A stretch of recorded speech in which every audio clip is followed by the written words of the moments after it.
bonsoir. Moi, c'est M. Djité Alassane. Je suis le coordinateur de la jeunesse M5 RFP de Gao. Je tiens tout d'abord à remercier beaucoup la nouvelle télé-web citoyenne qui aujourd'hui s'abat sur des questions d'actualité, sur des questions, s'ils ne sont pas bien traités, durablement traités, voire définitivement traités, alors nous avons beau voulu le changement, mais il serait très difficile de l'atteindre. Car sans citoyenneté, il n'y a pas de développement. La citoyenneté, c'est l'ensemble des comportements que peut adopter un individu d'une nation bien déterminée, sur une circonscription bien déterminée, pour faire face au développement de sa nation. Alors, quand on parle de citoyenneté, on parle d'un individu qui est capable de s'acquitter d'abord de ses devoirs avant de réclamer ses droits. Car la citoyenneté est ce comportement qui facilite le vivre ensemble, la cohésion sociale et la paix. Je vous donne juste un exemple. Aujourd'hui, la majeure partie des femmes de ménage, je dis bien la majeure partie, je n'ai pas dit toutes, il y en a qui, dès qu'ils terminent de laver les habits, ou qu'ils prennent des ordures souvent, ils les jettent dans les caniveaux. En oubliant que ces caniveaux ont une utilité de sauvetage. Ces caniveaux ont une utilité de faire drainer l'eau de pluie pour éviter ce qu'on appelle les inondations. Donc, ces comportements sont des comportements d'incivisme.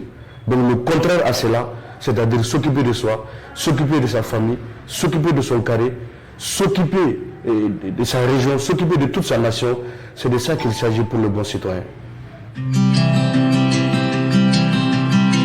L'éducation à la citoyenneté est indispensable au développement. Parce qu'aujourd'hui, il faut le reconnaître, la révolution qui est venue au Mali le 20 août, à partir du 20 août 2020, je crois bien qu'il a fallu l'engagement des hommes et des femmes qui sont soumis au point, au prix de leur vie, au prix de leur sang. Donc ces hommes ont un objectif, c'est quoi? C'est le changement, c'est la refondation, c'est le nouveau Mali. Donc pour nous aujourd'hui, cela n'est possible que quand on va faire face à un nouveau type de citoyen malien. Donc c'est possible quand nous voulons et c'est indispensable pour le développement. Donc l'éducation citoyenne aujourd'hui est vraiment très importante, voire même indispensable au développement. Alors, le bon comportement que nous devons adopter pour être un bon citoyen ne serait autre chose que de respecter les uns et les autres. D'éviter de faire aux autres ce que tu ne veux pas qu'on te fasse. Parce que nous l'avons appris depuis les premiers cycles, ma liberté s'arrête là où commence celle des autres. Alors, le bon citoyen, c'est celui-là qui s'acquitte de ses devoirs, qui paie ses impôts, qui paie ses taxes, qui accepte de prendre les villettes, qui accepte par exemple tout de suite, le gouvernement a demandé à ce que nous puissions porter les casques pour notre propre sécurité en matière de circulation routière. Le bon citoyen, c'est celui-là qui va directement acheter le casque et dire que ça y va pour le développement de ma nation, ça y va pour ma propre sécurité et pour la sécurité des autres. Donc il faut avoir de ces comportements pour être appelé un bon citoyen. Alors, l'intégrité pour un homme, c'est une fierté. C'est une fierté de veiller sur ses propres valeurs, sur ses us, les us et ses coutumes. C'est de veiller sur ses principes. L'intégrité, c'est d'être capable de montrer des principes qu'on veut faire avec les autres, mais des principes également que nous ne voulons pas faire avec les autres. Je prends toujours l'exemple sur la transition malienne. Aujourd'hui, cette transition a des principes. Et ces principes sont, entre autres, de laisser le peuple malien faire le choix de ses partenaires, sans qu'aucune autre nation ou un autre État ne s'implique. C'est de laisser le peuple malien de décider ce qu'il pense être bien pour son développement et pour son avenir. C'est pour les autres d'arrêter de nous prendre comme des enfants, de penser que nous, on ne sait rien, c'est eux qui savent tout et c'est eux qui doivent décider à notre place. Comme un enfant et son père. Quand l'enfant n'a pas 18 ans, sa responsabilité est sur ses parents. Mais notre nation est une vieille nation.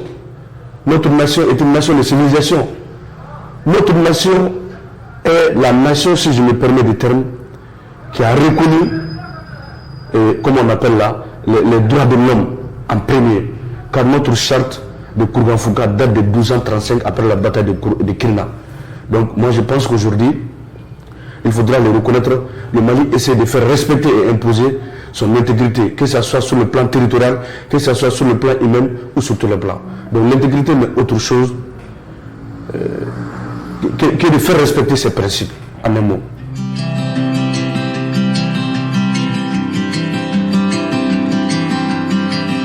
La couche juvénile, oui.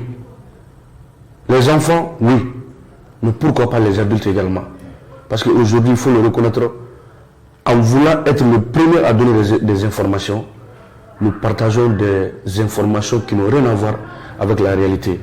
Nous partageons des informations qui peuvent compromettre notre nation. Nous partageons des informations qui peuvent compromettre les actions de nos forces armées et de sécurité. Nous partageons des informations qui peuvent souvent compromettre même nos semblables, nos parents, nos frères et sœurs dans le quartier. Donc moi je me dis tout simplement qu'il faut avoir un certain niveau de connaissance en termes de gestion d'informations et de la recherche de communication avant de se mettre tout simplement à piquer les informations sur une page et de le mettre sur sa page sans s'en rendre compte réellement quelle est la source. Aujourd'hui, je crois que le peuple malien, dans son ensemble, jeunes, femmes, vieux, adultes, autorités administratives, coutumières, religieuses, toutes les communautés, nous devons comprendre que nous n'avons absolument rien que ces pays. Alors pour protéger ces pays, il faut éviter de faire de passer des messages de désinformation, mais aussi des messages de haine. Les messages de haine, c'est de dire souvent les Dogons et les Peuls se battent. C'est pas vrai. Les Dogons et les Peuls ne se sont jamais battus. Parce que les Dogons et les Peuls sont des voisins de longue date. C'est de dire qu'ici, entre, comme on appelle là, les communautés au nord, il y a un problème. Ce n'est pas vrai. Le Sorel, son frère, c'est le Tamashek. Le Tamashek, son frère, c'est l'Arabe. L'Arabe, son frère, c'est le Peul. Et nous, notre contrée est composée de multiples ethnies et de communautés. Nous vivons ensemble matin, midi et soir. Mais nous le comprenons. Il y a des gens également dont leur salut ne se trouve que dans le désordre. Donc je pense qu'aujourd'hui, l'heure n'est plus à ça. Le peuple malien doit être en mesure de se donner la main afin de lutter ensemble contre la désinformation, mais aussi et surtout contre ce qu'on appelle les messages de haine. En tout cas, je ne sais pas si votre télé le permet. C'est l'occasion pour moi de remercier et féliciter beaucoup l'organisation internationale américaine Search for Common Ground. À travers le projet Tabalekunga, nous avons eu beaucoup de renforcement des capacités en termes de lutte contre la désinformation et les messages de haine et de peur.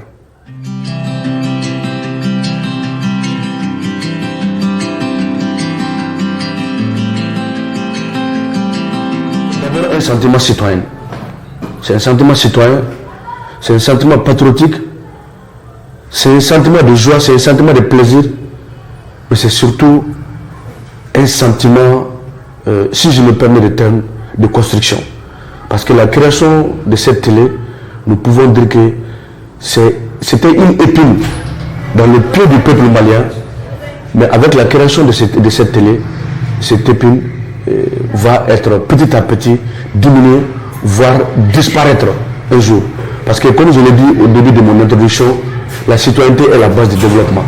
La citoyenneté est à la base du patriotisme. La citoyenneté est à la base de l'évolution d'une nation.